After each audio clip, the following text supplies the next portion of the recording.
Assalamualaikum warahmatullahi wabarakatuh. Alhamdulillahil awwalu bila ibtida wal akhiru bila intiha. Jami'us sifatil ulia wal izzati wal kibriya. Wassalatu wassalamu ala imami ahli safai wal wafa. Qutbil anbiya wal awliya. Sayyidina wa maulana Muhammadin khairid dawa. Likulli saqamin wada. Rahmatan wa syifa. Fi sirri wal jila. Wa ala alihi wa sahbihi ma damatil ard was sama amma ba'du. Ayuhas sadati sadatina al-a'izza al-fudala. Saya mengucapkan syukur terima kasih kepada Allah Subhanahu wa taala yang masih mendapat panggilan dengan pelantara haflah Maulid Nabi sallallahu alaihi wasallam. Satu kehormatan untuk umatnya mau menghadiri bita'zim kepada Nabi besar Sayyidina Muhammad sallallahu alaihi wasallam. Yang saya hormati para syiban, para sesepuh, bini sepuh, para alim ulama, para kiai, para ajengan, para habaib, bapak-bapak instansi dari instansi pemerintahan, sipil, TNI, Polri yang selalu kita banggakan. Dan saya hormati Habibana Alwi bin Husain Al-Attas. Maaf apabila saya tidak bisa menyebutkan satu persatu. Bukan berarti kita menghormati takdim kita.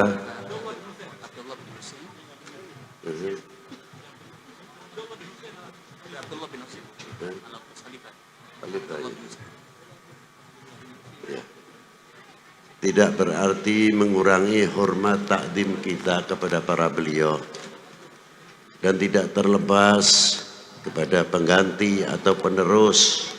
Dengan kata lain, khalifah adalah Abdullah bin Husain Al-Attas Al-Alawi Ba'alawi Al-Alawi. Dan yang saya hormati hadirin wal hadirat rahimakumullah.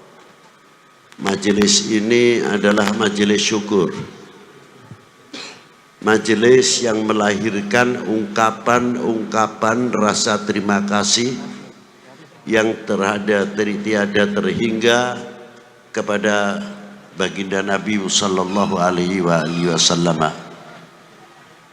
Man lam yashkurin nas lam yashkurillah. Barang siapa tidak mengerti terima kasih kepada manusia, sama halnya tidak mengerti terima kasih kepada Allah Subhanahu wa ta'ala. Bagaimana tidak? Seandainya kita dalam haflah Maulidin Nabi bisa potong kambing lebih dari 5.000, ayam 5.000, sapi kerbau 5.000 untuk haflah Maulid Nabi, jangan dikira itu sudah bangga. Lah, belum apa-apa. Apa sebab? Karena ada yang lebih dari segala-galanya adalah nikmatul iman wal Islam. Laula Sayyidina Muhammad sallallahu alaihi wasallam, kita itu mengerti apa?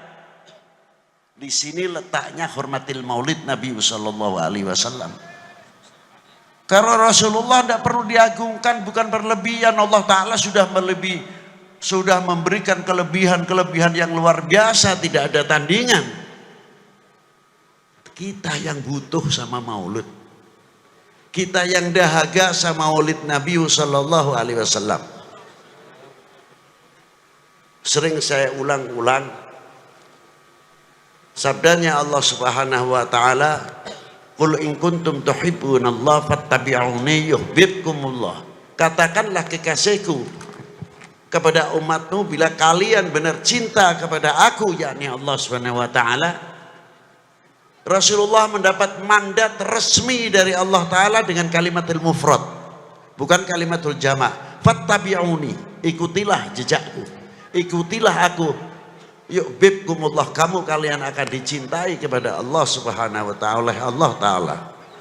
Sahabat bertanya, mata aku mu'minan shadiqan ya Rasulullah, sejauh mana kita dikategorikan orang yang beriman? Dijawab oleh Rasulullah, idza ahbabtallah, selagi kamu mempunyai nuktah yang mencintai kepada Allah Subhanahu wa taala.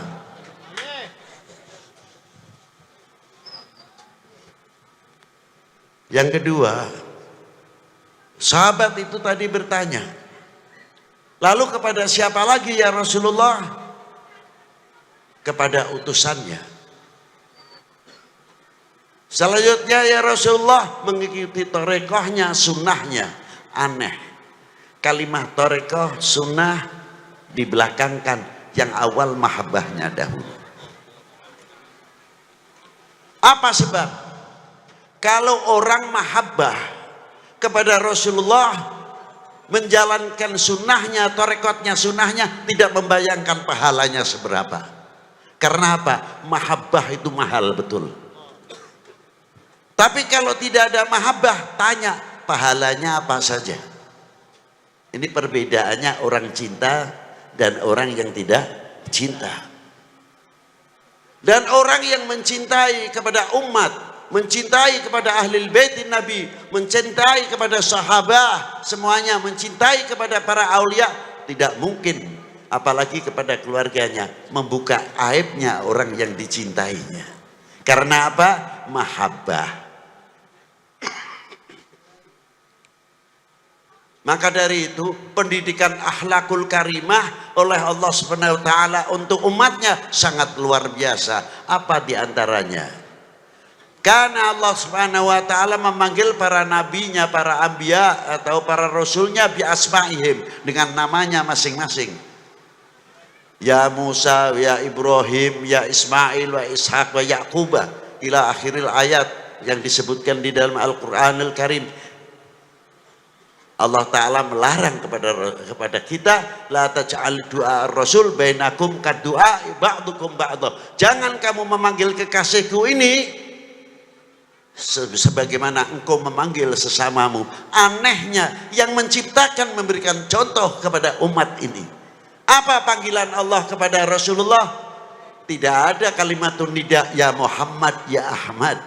Tapi yang ada, Yasin, Taha, ya Muzammil, ya Mudaththir, ya ayuhan Nabi, ya ayuhan Rasul. Inilah pendidikan akhlakul karimah langsung minal Maula Jalla wa Ala. Ternyata panggilan itu mengandung satu mahabbah, kedua kali haibah, kewibawaan. Coba kalau umat Sayyidina Muhammad SAW manggil, jangankan lagi kepada Rasulullah terlalu tinggi. Kepada siapa? Badeka ajengan. Ajengan saha, ajengan fulan. Mugi-mugi panjang umurna, panjang siswana. Badai angkat kemarana, ajengan fulan, ajengan fulan. Disebutkan kiainya, ajengannya, bukan namanya belaka. Menambah wibawa yang memanggil.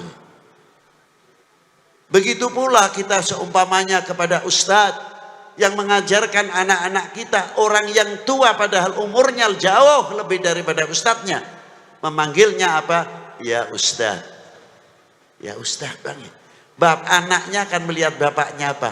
Bapak saya saja umurnya jauh lebih tua, hormatnya kepada saya punya guru luar biasa. Akan dicontoh oleh anak-anaknya. Begitu pula RT, RW apabila lingkupnya menghargai, wibawa pemerintahan setempat dari RT, RW akan terangkat. Karena apa? Rakyatnya, masyarakatnya mengerti, menghormati dengan panggilan sesuai jabatannya masing-masing. Itulah hebatnya.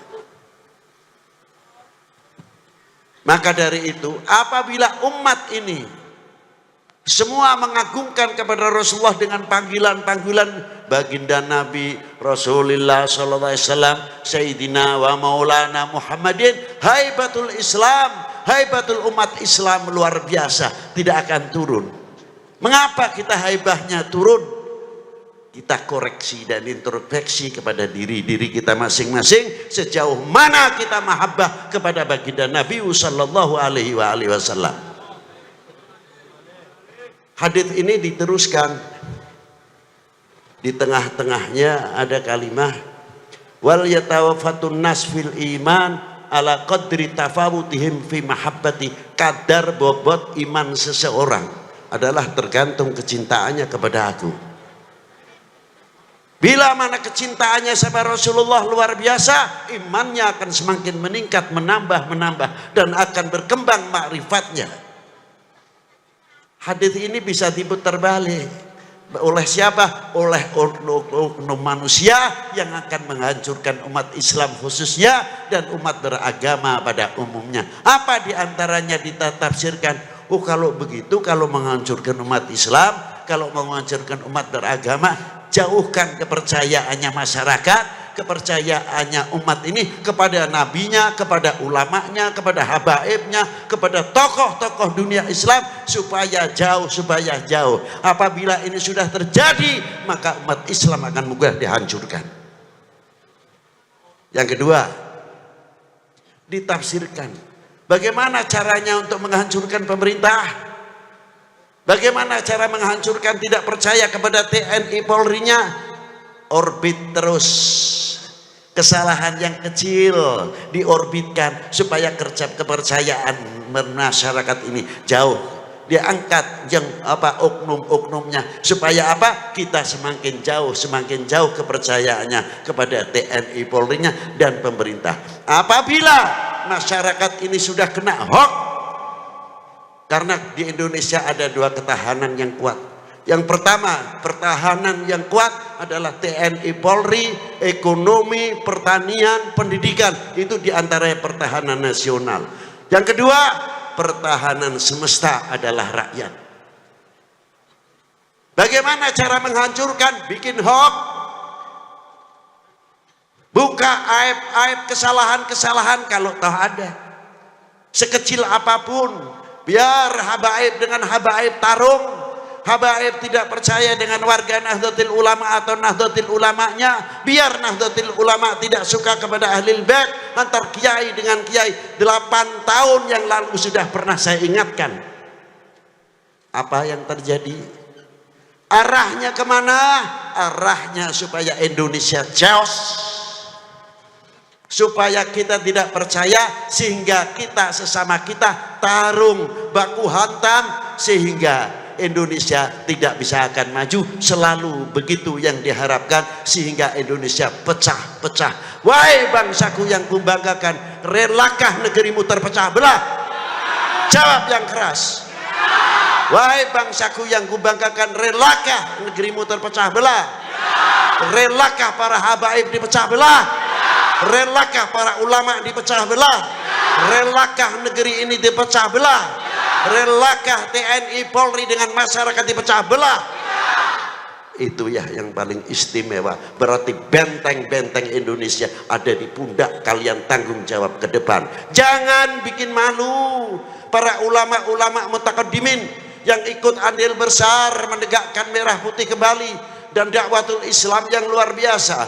Di zaman Wali IX sebelumnya berhadapan dengan Portugis, di zaman Sultan Agung berhadapan dengan VOC, dan sampai ke Diponegoro Kiai Mojo kita pernah andil opo, pernah andil naon nanti teh. Hari merah mau putih mah tinggal nangtung wae. Tapi sing andil mau ditanyakan pernah andil naon, manggil bambu runcing pernah can. Ah can cina, ngiring mah pernah di mana? Karnaval cina. Pakai bambu runcing, kaosnya pas can berem-berem gitu, sampai ketinggal darah gitu.